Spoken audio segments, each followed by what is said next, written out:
안녕하세요. 한겨울 텐마루에서 남자 둘이 아무 말도 하지 않고 눈물 콧물 다 쏟아내면서 울었던 이야기 해드리고 싶어요. 가벼운 마음으로 들어주세요.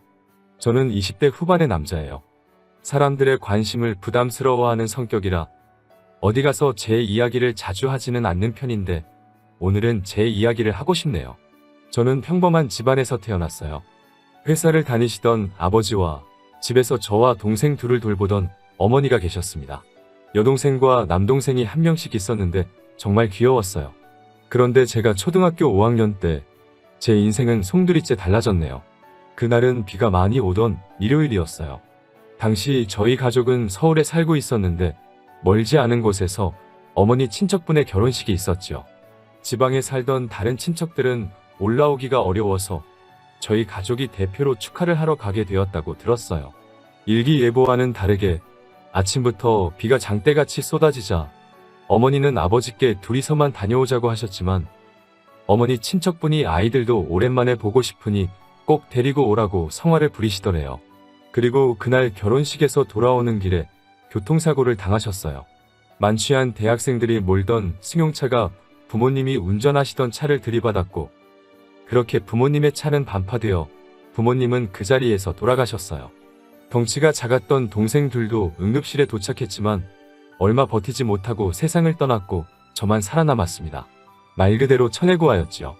부모님은 당시 사망보험도 없으셨기 때문에 제게 주어진 건 살던 집의 전세 보증금과 어머니가 들어두신 얼마의 적금이 다였다고 훗날 이모에게 들었습니다.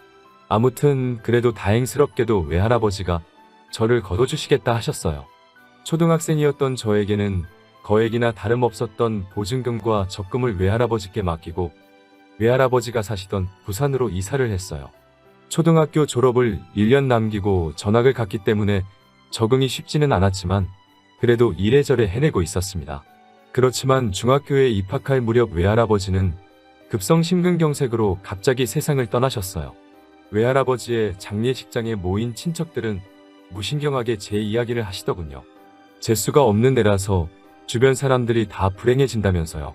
부모도 잡아먹더니 할아버지도 잡아먹었다면서 앞으로 저를 어디로 보낼지 의논을 하더라고요. 당시 저는 될 대로 되라는 식이었습니다. 그저 고아원에만 버리지 말아줬으면 하는 마음이었달까요. 장례식이 끝나고 처음 간 곳은 이모의 집이었어요. 친척들 중에서 그래도 형편이 제일 낫다는 이유로 저를 도맡게 된 거지요. 당시에 이모부는 작은 사업을 하고 계셨거든요. 하지만 잘못된 보증으로 사업이 한순간에 망하게 되었고 그 이후로 이모부는 거의 알코올 중독자만큼 술에 취해 사셨어요. 이모와 이모부는 하루가 멀다하게 다투기 시작했고 전 그 두 분의 화풀이 대상이나 마찬가지였죠. 하루는 제 면전에다 대고 넌 부모 따라가지 왜 혼자 남아가지고 여러 사람 불편하게 하냐고 하시더군요. 그나마 이모는 그런 이모부에게 애한테 무슨 소리냐고 화를 내긴 했지만 결국 며칠 지나지 않아 이번엔 작은 아버지의 집으로 보내졌어요. 작은 아버지는 말수가 적으시고 무심한 성격이세요. 반면에 작은 어머니는 매사에 깐깐하시고 예민하신 분이셨어요. 그 집에는 저보다 2살 어린 여자아이가 있었고요. 그 애는 처음부터 저를 오빠라고 부르며 굉장히 잘 따르더라고요. 하지만 어느 날 우연히 방 안에서 새어나오는 작은 어머니와 여동생의 대화를 듣고 충격을 받았어요. 작은 어머니는 여동생에게 제가 어디를 만지거나 하지는 않았는지 이상한 걸 시키지는 않았는지 말도 안 되는 걸 추궁하고 계시더군요. 그때 고작 중학생이었던 저를 어떤 괴물로 보셨던 걸까요? 아무튼 그 대화를 듣고 나니 여기 계속 있다가는 말도 안 되는 누명이라도 쓰겠다 싶은 생각이 들더군요. 어렵사리 작은 아버지에게 다른 곳으로 가고 싶다고 말씀을 드렸더니 뭐 크게 반대하지 않고 알아보겠다 하셨어요. 그러곤 얼마 지나지 않아 이번엔 외삼촌 댁으로 갔어요. 외삼촌 부부는 좋은 분들이셨지만 그 집에는 이미 아이가 셋이었기 때문에 제가 버티고 있을 만한 상황이 못 되더라고요. 뭐 아무튼 어디에서도 환영받지 못하는 사람이었습니다. 어른들이 큰 소리를 낼 때면 나 때문에 그러나라는 생각이 가장 먼저 들었기 때문에 하루도 마음 편히 지내지 못했던 것 같아요. 저는 그렇게 부산에서 안양으로 다시 안양에서 청주로 계속해서 이사를 다녀야만 했어요. 말 그대로 친척집을 전전하며 살았네요. 덕분에 전학 또 전학의 연속이었고 어느 학교에서도 제대로 친구 한 명 사귀기가 어려웠어요. 하지만 그러는 동안에도 성적은 전교 1등을 놓쳐본 적이 없습니다. 집에는 들어가기 싫고 돈이 없으니 달리 갈 곳도 없었기 때문에 도서관에서 살다시피 시간을 보냈거든요. 그리고 작은 고모 할머니의 댁에서 눈칫밥을 먹으며 지내던 중학교 3학년 1학기의 여름날이었어요. 사돈의 팔촌이라고 표현할 수 있을 만큼 먼 친척이 저를 데려가고 싶다고 왔더군요. 양자로 드리고 싶다고요. 당시에 작은 고모 할머니께서 저를 노골적으로 귀찮아하셨기 때문에 이렇게 저렇게 따지지도 않으셨어요. 그럼 그렇게 하세요라고 하시더라고요. 작은 방에서 대화를 엿듣고 있던 저는 그 상황에 대해서 달리 비관적이지도 낙관적이지도 않았어요. 그저 계속 해오던 이사를 한 번 더 하게 되었구나 정도로 생각했어요. 하지만 그 이후로 제 인생은 180도 달라졌어요. 양부모님은 당시 대전에 살고 계셨어요. 집에 도착하니 작은 마당이 있었어요. 마당 한구석에는 작은 텃밭이 있었고 변화하는 계절을 확인하기 충분할 만큼의 꽃과 나무도 심어져 있었습니다. 현관문을 열어주시던 양어머니의 모습이 지금도 생각이 나요. 화사한 꽃문의 앞치마를 앞에 걸치고는 현관을 열면서 생각보다 일찍 왔다며 어서 들어오라고 하시던 양어머니에게선 뭔가 포근한 분냄새 같은 게 났어요. 집 안으로 들어서자 강아지 한 마리가 꼬리를 흔들고 있었고 집안에는 빵집에서나 맡을 법한 가꾸운 빵 냄새가 나고 있었어요. 마치 너의 인생은 이제 달라질 거야 라고 누군가 말하고 있는 것처럼 마음속에서 희망이랄까 좋은 기운이 느껴졌어요. 거실에 앉아 어색한 시간이 흐르고 있었어요. 저는 조심스레 용기 내어 해를 끼치고 싶지 않으니 아르바이트라도 해서 생활비를 보태겠다고 말씀드렸어요. 사실 친척집을 전전할 때마다 늘 너한테 들어가는 돈이 얼만지 아냐는 말을 들었거든요. 말로 하지 않으면 반찬으로 차별을 한다던가 어디서 주워온 옷이나 신발을 준다던가 하는 시기였어요. 지금도 그때를 생각하면 조금 슬퍼지네요. 아무튼 그런 경험이 있었기 때문에 중학교를 졸업하면 돈을 벌어야겠다고 생각하고 있었거든요. 그런데 이제껏 인자한 표정으로 저를 살펴보고 계시던 양아버지가 돌연 표정이 싹 굳어지시면서 귀신같이 화를 내시더라고요. 내가 너를 집세나 받자고 데려온 줄 아냐면서 너는 이제 우리 가족이니까 가족으로서 집안일을 도와주면 그걸로 충분하다고 하시더라고요. 그렇게 저에게 맡겨진 일은 강아지 산책시키기와 욕실 청소였어요. 그리고 이 집에 들어와 지낸 지 두어 달쯤 됐을 무렵 잊지 못할 사건이 일어났어요.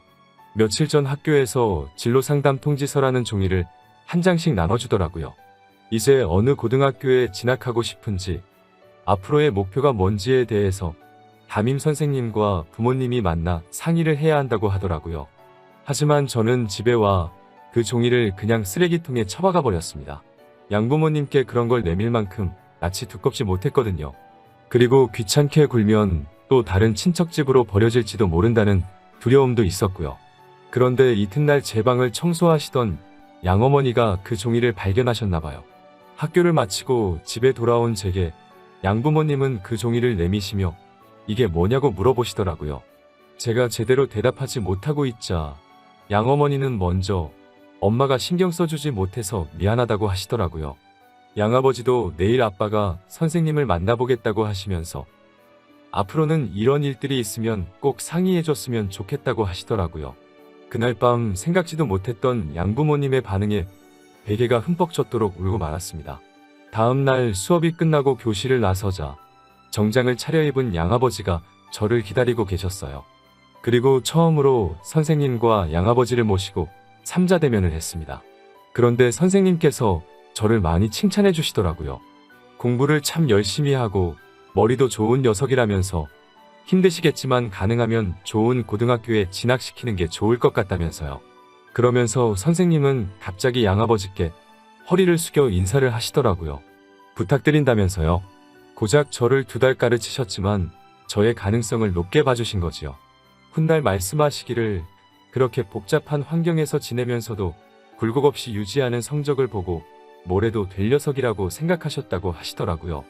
아무튼 허리까지 숙여 부탁을 하는 선생님께 양아버지 역시 허리를 숙이시며 이렇게 말씀하셨어요. 걱정하지 마세요. 아들이 원하는 한 모든 지원을 아끼지 않을 생각입니다. 라고 하시면서요. 얼마 전까지만 해도 중학교는 무사히 졸업할 수 있을까? 내가 고등학교는 갈 수 있을까? 하루하루 불확실한 미래를 그리며 어쩔 수 없이 살아가고 있었어요. 하지만 선생님과 양아버지의 면담은 제 인생을 송두리째 바꿔놓았습니다. 그 이후로 저는 전보다 더 학업에 매진했습니다. 전에는 도서관을 피난처 삼아 공부를 했다면 이제는 집에서 전폭적인 지원을 받으며 공부를 할 수 있었어요. 양어머니는 다방면에 걸쳐 재주가 좋으신 분이셨는데 특히 음식 솜씨가 뛰어나셨어요. 양어머니는 늘 따뜻한 밥과 국이 준비된 아침 식사를 만들어 주셨고 점심 도시락도 챙겨주셨어요. 늦게까지 공부하는 날에는 야식을 만들어 주시기도 하셨고요. 특히 멸치만 넣고 만든 주먹밥은 지금도 잊을 수가 없네요. 그리고 얼마 뒤 무사히 지역 내 명문으로 소문난 고등학교에 합격했어요. 합격을 확인하자 양부모님은 갑자기 제 곁에서 눈물을 보이셨어요. 중학교 때는 전학 다니기 바빠서 동아리 활동 같은 건 꿈도 꿀 수 없었고 친구 한 명 사귀기도 어려웠는데 고등학교 생활은 정말 재밌더라고요. 다른 남자애들은 어렸을 때 태권도 정도는 한 번쯤 배워봤다고 하지만 저는 운동은 한 번도 배워본 적이 없었기 때문에 검도부 활동을 시작했어요. 사실 가벼운 마음으로 시작한 동아리 활동이었는데 생각과는 달리 단순히 동아리실에 모여 연습만 하는 게 아니라 대회도 나가야 하더군요. 처음 대회에 나가기로 결정된 날 양부모님께 그 사실을 알렸어요. 다음 날 아침에 일어나니 양어머니는 김밥을 만들고 계시고 아버지는 제 이름을 넣은 응원용 소품을 만들고 계신 게 아니겠어요? 저는 제발 그러지 않으셔도 된다고 극구 알렸지만 양부모님은 기어이 따라와 응원을 해주시더라고요. 당시 17살이었는데 양부모님은 큰 소리로 제 이름을 부르며 넌 할 수 있어. 파이팅! 을 멀리서도 들릴 만큼 큰 소리로 외치시니 창피해 죽겠더라고요. 하지만 지금 생각해보면 참 따뜻한 기억이에요.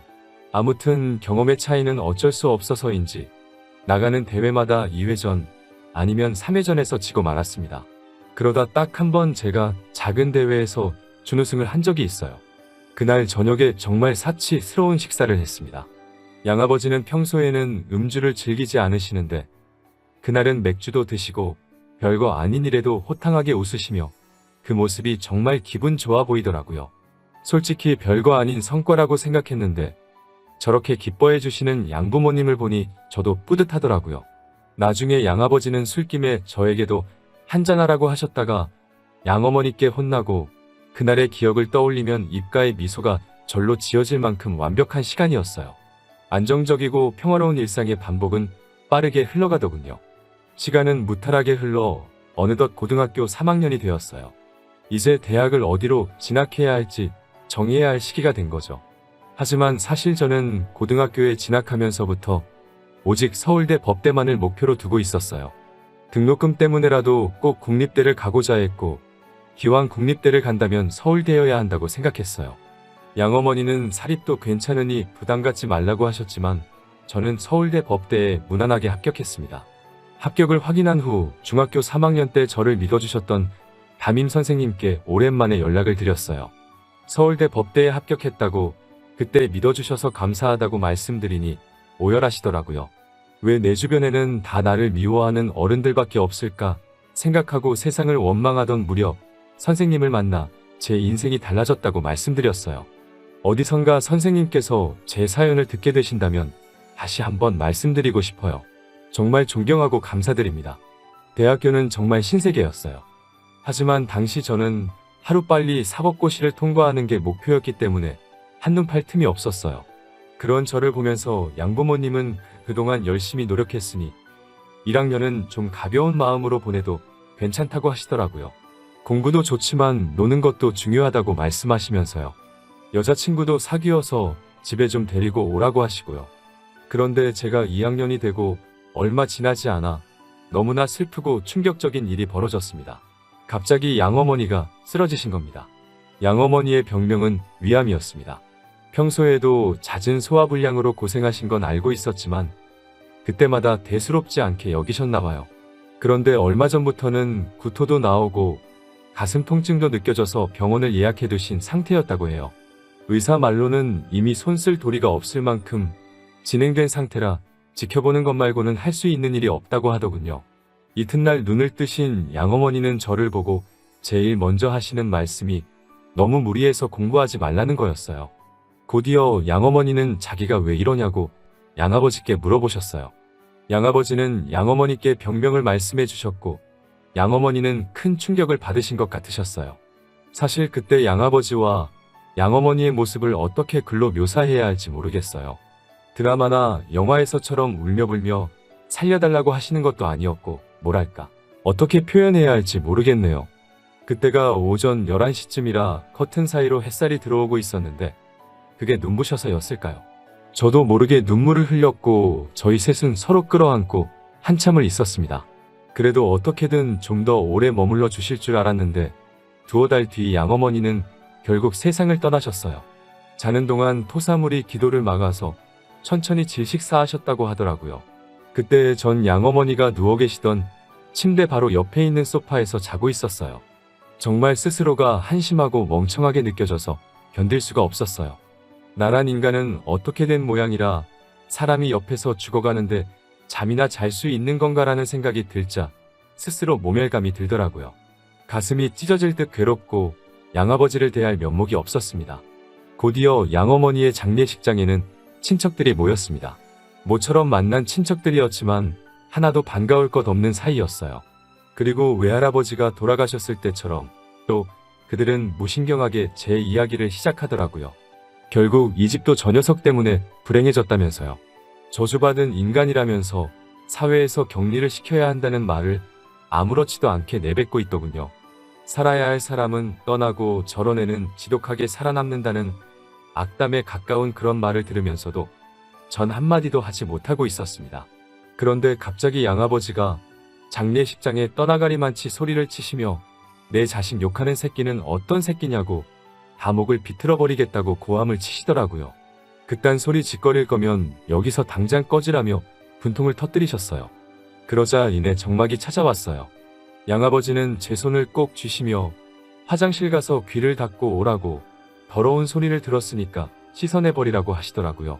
장례식이 끝나고 며칠 뒤였어요. 양아버지가 마당을 보고 계시더라고요. 양어머니 말고는 마당을 손질하는 사람이 없었기 때문인지 몇 달 새 엉망이 되어 있었어요. 왠지 양아버지의 어깨마저 작아 보이더라고요. 양아버지에게 말을 걸려는 순간 양아버지가 작은 소리로 무언가 말씀하고 계신 걸 알았어요.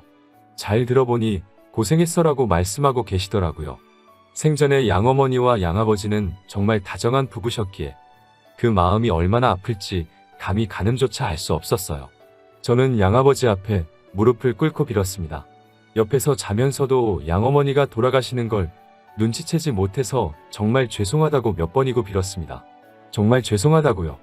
그러자 양아버지가 제 멱살을 잡고 끌어올려 세우면서 나는 너의 뭐냐고 소리를 치시더라고요. 나는 너한테 뭐였냐면서 도대체 왜 사과를 하는 거냐고 울분을 토하시더군요. 저는 숨겨왔던 진심을 용기 내 고백했습니다. 아버지라고요? 양아버지가 아니고 그냥 나의 아버지시라고요. 아버지 죄송합니다. 죄송합니다 아버지. 아고 연신 울어대며 아버지라고 몇 번이고 불러드렸어요.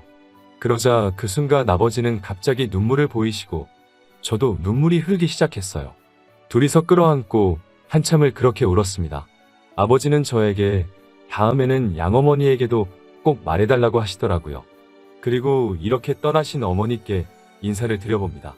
죄송합니다. 아프신 걸 진작에 알아차리지 못해서 죄송합니다.